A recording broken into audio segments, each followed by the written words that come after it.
This is TJ Jones, the host of the State of the Saints podcast, and I want to let you know that the State of the Saints podcast is brought to you by Manscaped. Over 2 million men worldwide have joined the movement for all their below-the-waist needs. Engineers for the last 18 months have perfected the greatest hair trimmer ever created, the Lawnmower 3.0. The third-generation trimmer features a cutting-edge ceramic blade to reduce grooming accidents thanks to their advanced skin-safe technology pioneered by Manscaped. You can choose the Lawnmower 3.0 as well as other items by going to manscaped.com, and you can also save 20% by using the promo code StateOfSaints. That's manscaped.com. Use the promo code StateOfSaints and save 20% on the Lawnmower 3.0 as well as other Manscaped items. That's manscaped.com.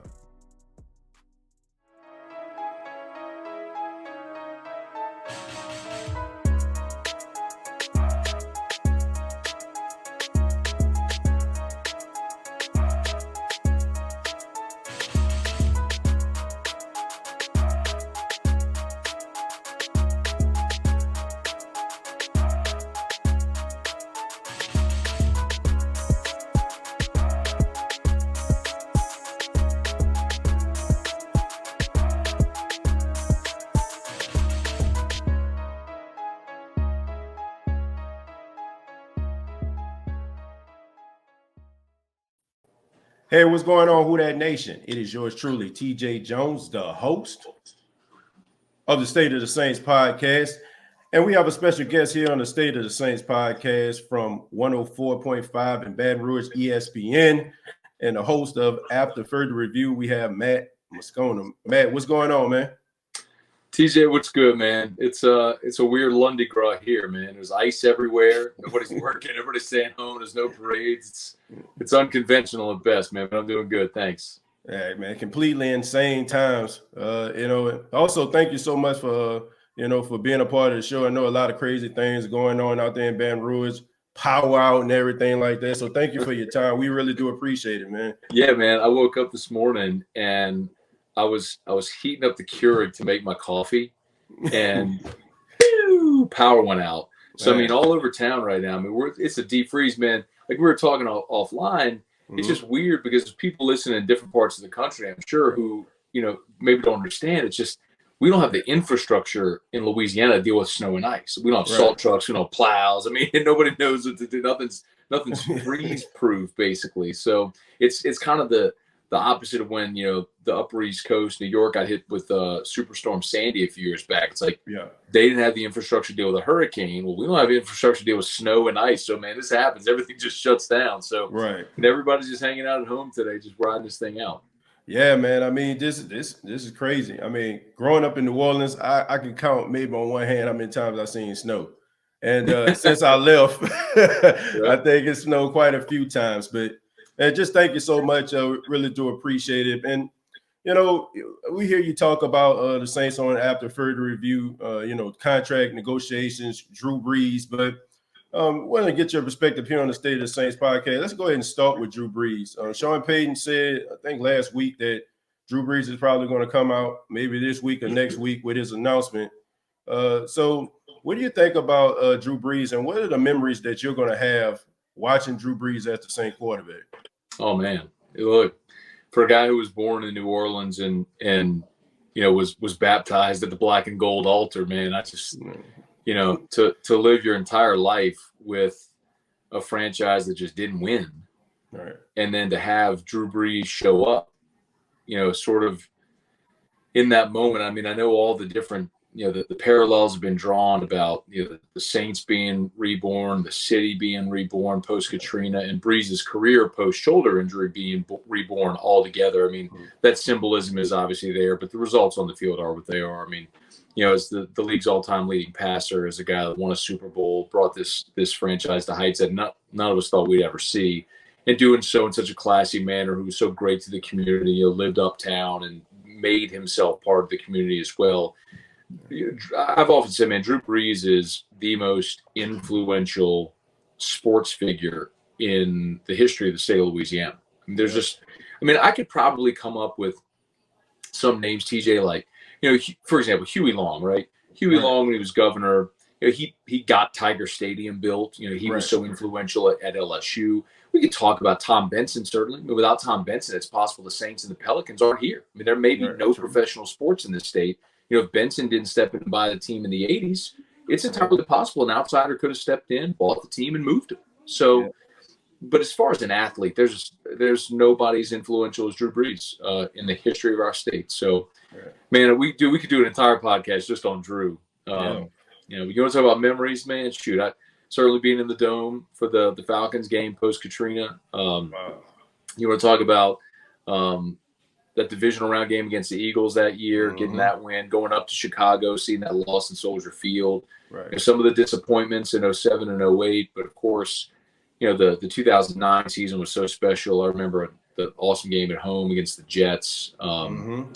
Man, we could do that. We could do the whole podcast on Brees, but I mean, his legacy is intact. I mean, he's the greatest player in the history of the franchise, man. We're blessed to have had him the last 15 years. Yeah, no doubt about it. I mean, I can remember some of those times. We talked offline. Like I said, I grew up in New Orleans. I remember watching New Orleans Saints, and you can get their tickets at your local gas station. I mean, it was some embarrassing stuff. Dude, listen, it's so funny you say that. So we lived, before we moved to Baton Rouge, we lived in New Orleans East in Lake Carmel. And I vividly remember this. My dad was bringing us home from school one day, and the Saints were doing a promo where Bobby Hebert was at a gas station, like at a Texaco, signing autographs, man. So, like, me and my brother and my dad pull up, and there's the Cajun Cannon signing these, like, glossy 5x7 pictures, man. I still got it. And it's so funny now because, like, professionally, I know Bobby, and Bobby's son T-Bob works with us at our stations, the morning guy. So it's funny how all that comes full circle, man. When you say gas station, that just sparked my memories. Like, you're done right. You could roll up on a gas station and get autographs or tickets. Yeah, I mean, it was crazy though, but they got that old saying, they saw two Saints tickets on the seat, the glass was broken, you seen four. I mean, it was bad times though, man. But you look at Drew Brees and how he legitimized the franchise. Like he is and has been the New Orleans Saints. And no matter what the score was, you always believed you had a chance when number 9 was on the field. I mean, it's just absolutely amazing. I mean, there's no way in the world.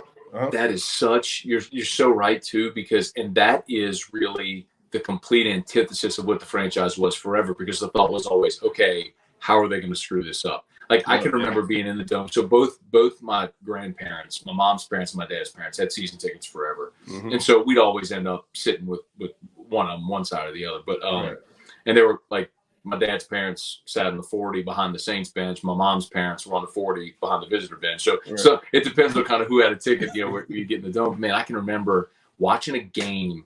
This was early in Jerome Bettis' career, man. Early, and he was with the Rams. This was before Bettis went to Pittsburgh.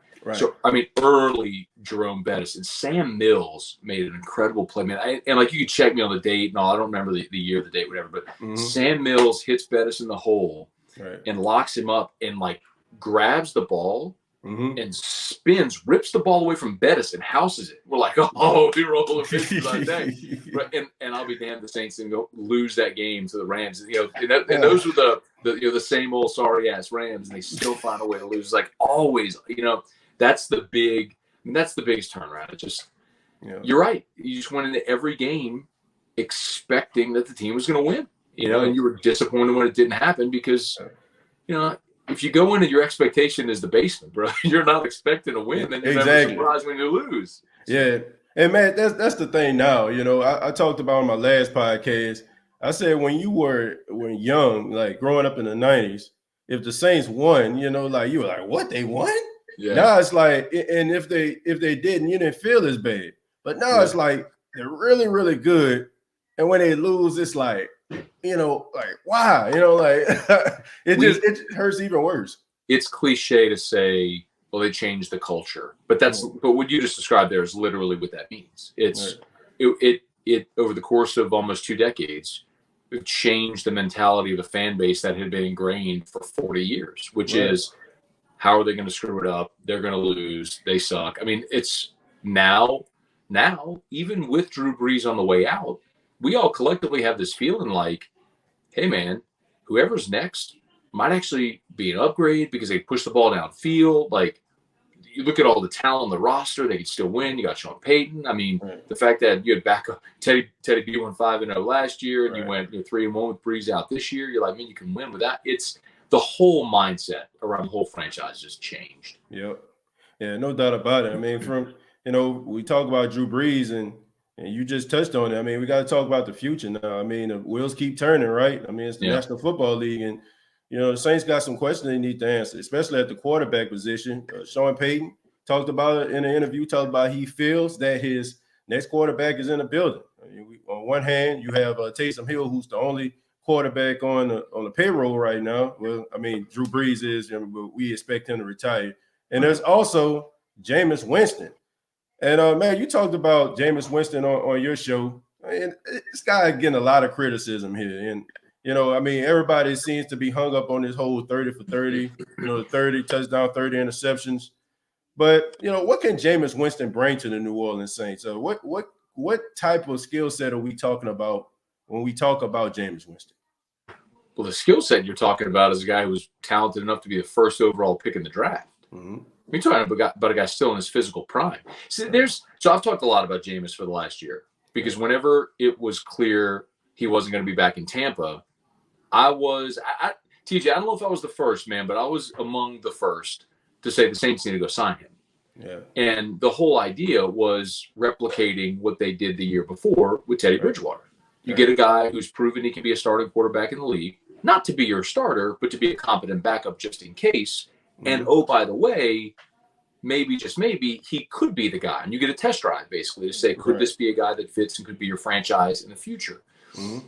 The thing that I'm so impressed with Jameis is, look, his entire life, like, if you've ever been around dudes that are physically elite, right, and to be the number one overall, but just to be a quarterback in the National Football League, you are just a different level human. It's like, TJ, you or I, no matter how hard we worked, we were never going to be a quarterback in the NFL. Right. Like, you just have to be blessed with some God-given stuff. Right. So if you're Jameis Winston, who was, by the way, good enough to be a collegiate pitcher at Florida State and could have been a professional pitcher if he wanted to, when you're that kind of athlete, often you're never humble, man. Like, you're just always, from the time he was in bitty basketball or Pop Warner or whatever, he's just always been the best. Right. So when he has that season in 2019 in Tampa and they cut him, that's the first time in his life that he athletically was humbled. Right. And I always think it's interesting to see how someone responds to adversity like that. And look at what Jamarcus Russell didn't handle adversity well. Ryan Leaf didn't handle adversity well.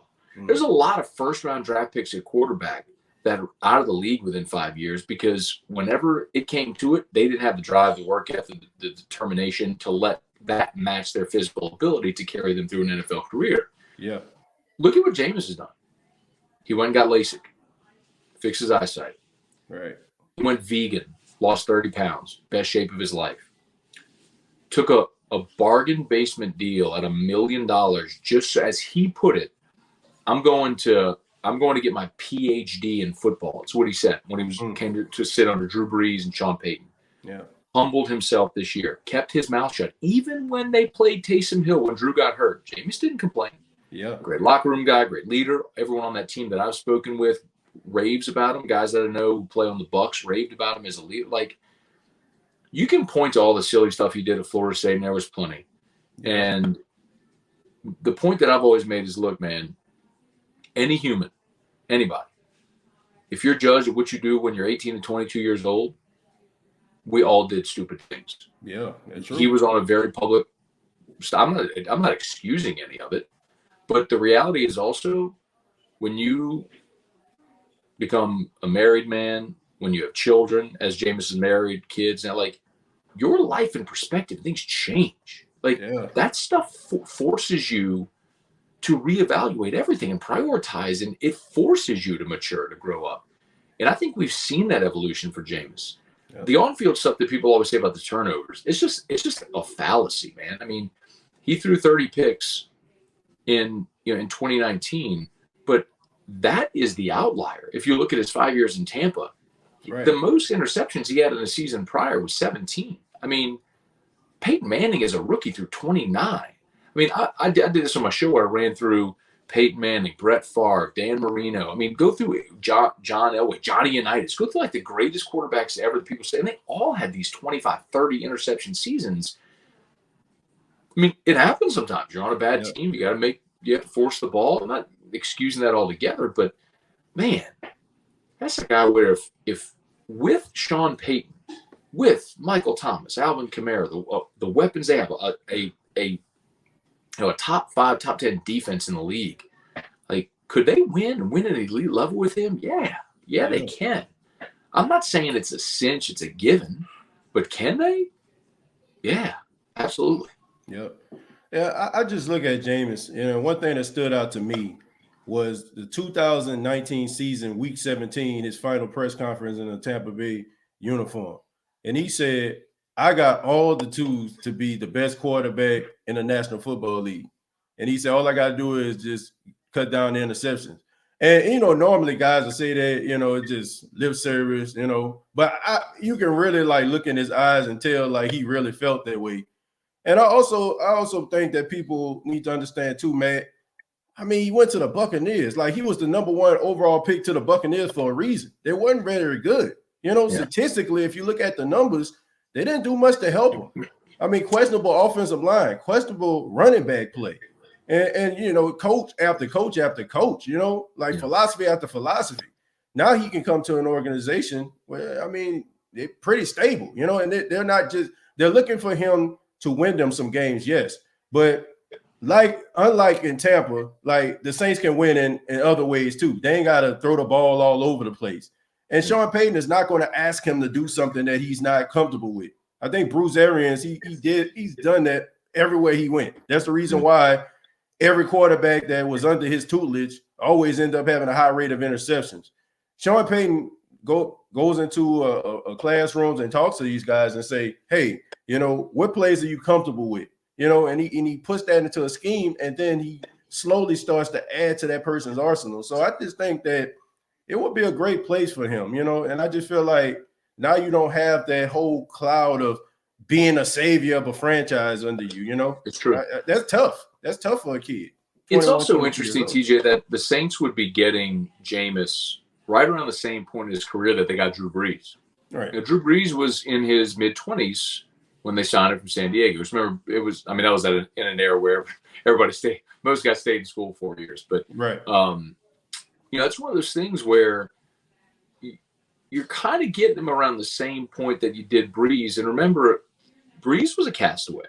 The Chargers decided they were going with Phillip Rivers. Good point. And Brees had the shoulder injury, which obviously exacerbated their decision. Right.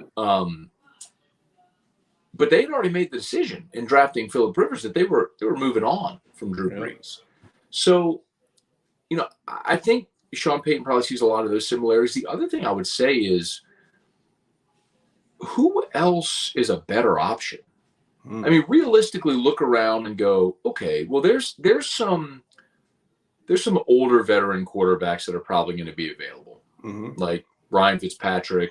I mean, that doesn't seem appealing to me. No, it doesn't. Matt Stafford's already off the market, and the Saints didn't even make a play for him. Yeah. You could go to some young veterans. I mean, you could look at maybe trying to work a deal with the Jets for Sam Darnold, but do you feel better with Darnold than you do with Jameis? The Saints are picking 28th. You could look at drafting a quarterback, but realistically, the way that it seems, if you believe the draft experts and pundits, how this is all going to go, is that the top 4 guys are going to come off the board probably within the top 10 picks. Right. So that means you'd probably have to move up somewhere in the low teens to draft a guy like Mac Jones. Yeah. Well, are you convinced that Mac Jones is the guy? You want to put him in as a rookie and build around Mac Jones and have to give up assets to move up in the draft to get him? I don't know that that's a better option. Yeah. So, then a guy that is a former number 1 overall pick, is more mature in his NFL career, started 70 games, who has a 5,000-yard passing season, who knows your personnel, who knows your division. You know him because he's been on your roster. Yep. I don't know that there's a better option. I think the Saints would be well served to sign Jameis to a deal similar to what Teddy Bridgewater got in Carolina, maybe one that's incentive laden, and see what you got here. Yeah. And if you crash and burn, then you reassess and maybe you go somewhere in the draft looking for your next franchise quarterback. But I just don't know that there's another great option available to New Orleans right now. Yeah. I mean, that's an interesting point. And let me ask you this about Sean Payton and Jameis. Do you feel like Sean Payton hid Jameis out? Because, I mean, you look at last year, I really feel like he wanted to keep Teddy Bridgewater. He wasn't counting on Drew Brees to get hurt. Drew Brees, for the first time in years, ended up missing multiple games. And then Teddy Bridgewater comes in, win 5 straight, and next thing you know, he's on his way to Charlotte. So do you think that Sean Payton hid out Jameis Winston No. because he didn't want to repeat what happened with Teddy Bridgewater? No. And I understand the logic, but I think sometimes the hardest thing for us to realize or understand or acknowledge, we may be looking at the 10,000-foot view like that. Right. But Sean Payton's going, I got to win this game this week. He's not thinking, well, if I play Jameis and he does well, I'm going to lose him. Like, he's thinking, I got to go beat Chicago. You know what I mean? I got to go beat Denver. I mean, we're trying to win a Super Bowl. Exactly. We're trying to get the number 1 seed. He's not sitting there thinking about what might happen if we win this game and he plays well. Like, that just doesn't enter the thought process. And again, like, I know this is hard because it's a very rational thought that fans and pundits, we all talk about, but you got to put yourself in the mindset of where Sean Payton is on the Monday of a game week, and doesn't have a starting quarterback. It's, how do I win Sunday? Yeah. And everything else happens whenever it does. I believe him when he says he talked to Taysom and told Taysom that he'd give him the first crack at being the starting quarterback. And I think Sean Payton in his heart of hearts believed Taysom Hill could be a starter in the NFL and wanted to see if that could play out. And it's pretty clear he ain't going to be a starter in the NFL. So, I mean, look, we all knew that. But here's the thing with Sean. Sean is, in his mind, the smartest guy in the room. And in many instances, he is. But I want to be clear about something that's not a criticism. Because, man, one thing I've learned covering coaches and athletes all these years, man, you get to spend time with them. But there's a reason they reach the level they do. They're different than you and me. They're wired differently. They're driven by ego. They think they're the smartest people in the room because a lot of times they are the smartest people in the room. They work harder.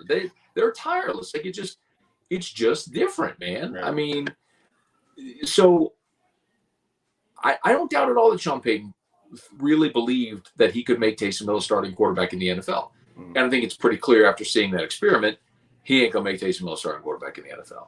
So they got to get a better option. It's not gonna be Taysom Hill. Yeah. Let's put your GM hat on just for a second. All right. You have a choice. You have Marcus Williams and you have Trey Hendrickson. Both are going to leave. Which one are you going to keep? Which one are you going to let go? So my good friend Mike Detillier, who comes on my radio show every week, has always said, if you have the chance between a skilled big man or a skilled small man, you take the skilled big man because there just ain't many of them. Right? I mean, it's much harder to find a large man with the skill that Trey Hendrickson has. Now, specifically with the Saints, I don't think they're going to be able to afford Trey Hendrickson. Pass rushers are at such a premium, and Hendrickson finishing tied for second in the league in sacks, somebody's going to overpay him. I'd love to see him stay in New Orleans, but somebody's going to overpay him. And if you're the Saints, you got Cam Jordan under contract. Obviously, you have Marcus Davenport with his 4th and 5th year option. You really like Carl Granderson as well. I mean, Carl Granderson has shown flashes that he could be a serviceable rotational player coming off the edge. What they really liked about him coming out of Wyoming. So if I had to guess which one they're going to keep, I think they're going to pay Marcus Williams. And as much as we focus on some of the mistakes Marcus has made, of course, going back to the Minneapolis Miracle and some of the others, when you look at Marcus Williams statistically, he ranks right up there with the top paid safeties in the NFL. Right. It's strange to say it and think it, but everything from, if you want to look at Pro Football Focus grades, if you want to look at tackles or interceptions or pass deflection, anything, go look at all of it. I mean, he is right there with the top safeties in the NFL, no matter what metric you look at, right? If it's his Pro Football Focus grade, if it's sacks or tackles for loss or passes deflected, he's right there with the top safeties in the NFL. So I think the Saints are going to pay Marcus Williams. I'd rather keep Trey Hendrickson because I'd rather keep the skilled big man. But I think Trey Hendrickson is going to end up leaving in free agency, and I think the Saints will end up re-signing Marcus Williams. All right. Final question for you, Matt. First round pick for the New Orleans Saints. What direction do they need to go in? Cornerback. I think Janoris Jenkins is going to be a cap casualty, and they're going to have to replace him opposite Marshawn Lattimore. I don't know if there's an affordable option in veteran free agency. If Janoris wants to come back at a lesser price, awesome. I'd be down with that. Right. But I don't know what the market's going to be for him. And realistically, he slipped a little.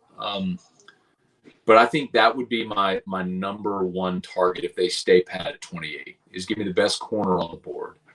I would also be thrilled if they went receiver because, the Saints have really transformed their offense to be a short intermediate passing game with Mike Thomas and with Kamara around the line of scrimmage because Brees hasn't been able to push the ball downfield. People say, well, they don't push the ball downfield. Well, a big part of that is, TJ, when's the last time they had a receiver that could blow the top off? I mean, they really haven't replaced it. I mean, they haven't had a Derrick Henry since they traded Brandon Cooks. I mean, you had Ted Ginn, but Ginn wasn't even really what Ginn was early in his career. So you haven't had that stretch the field guy. Maybe they kind of hoped that Traquan Smith could be that, but he hasn't really materialized. Right. So, man, if there's a burner sitting there at 28 and you want to get that guy that can go, I mean, I think Kadarius Toney would have been that guy, but he went to the Senior Bowl and blew up. I don't think there's any way he's on the board at 28. But if he is, I'd be down with that. I think there's a lot of options they could go. Look, man, it could come to a situation where Teron Armstead, is gone for a cap-saving move. Maybe you're looking offensive tackle. Could Ryan Ramczyk swing over and play left, and you bring in a new right tackle, or does Ramczyk stay put it right? And you draft a rookie left tackle. I think there's a lot of direction. What happens with Sheldon Rankins? Are you looking for interior defensive lineup? What happens with Marcus Williams? Are you looking for a safety? There's this roster, depending on what happens with respect to the cap and who's available, is going to dictate largely what they do at 28. But they're not lacking for needs. As much talent is on this team, they're at a point where I think we all realize you can't pay everybody. And so there's going to be roster turnover. So wherever that turnover comes is probably what they address in round one. Yeah, I mean, whatever it is, hopefully it can help them move forward. I want them to get a linebacker. I think it's time. Yeah. Man, I mean, look, they're the only team I've seen in the South that hasn't drafted a stud linebacker. I mean, you look at Luke Kuechly when he played for Carolina, him and Thomas Davis. You look at what the Tampa Bay Buccaneers got in Devin White and Levante David, even Debo Jones, out there in Atlanta. So I think it's time for the Saints to try to pick up a linebacker in the draft. But Matt, thank you so much for your time, man. I really do appreciate it. Before you go, let everybody know how they can get in touch with you. Yeah, man, I'm on basically every social media platform. So if you can spell my name, you can find me. It's Moscona, Matt Moscona. And you can always listen at 1045ESPN.com or watch us on the 1045 ESPN YouTube channel every week afternoon from 3 to 6. So appreciate everybody who finds a way to find us on one of those platforms. Yeah, thank you so much, man. We're looking forward to hearing from you. I always enjoy your commentary, man. we just enjoy you. I mean, you're so animated, man. And man, I enjoy it, man. I enjoy your YouTube channel and also your show After Further Review. So look forward to hearing from you in the future, man. Thank you so much. My pleasure. Thanks, DJ. All right, take care.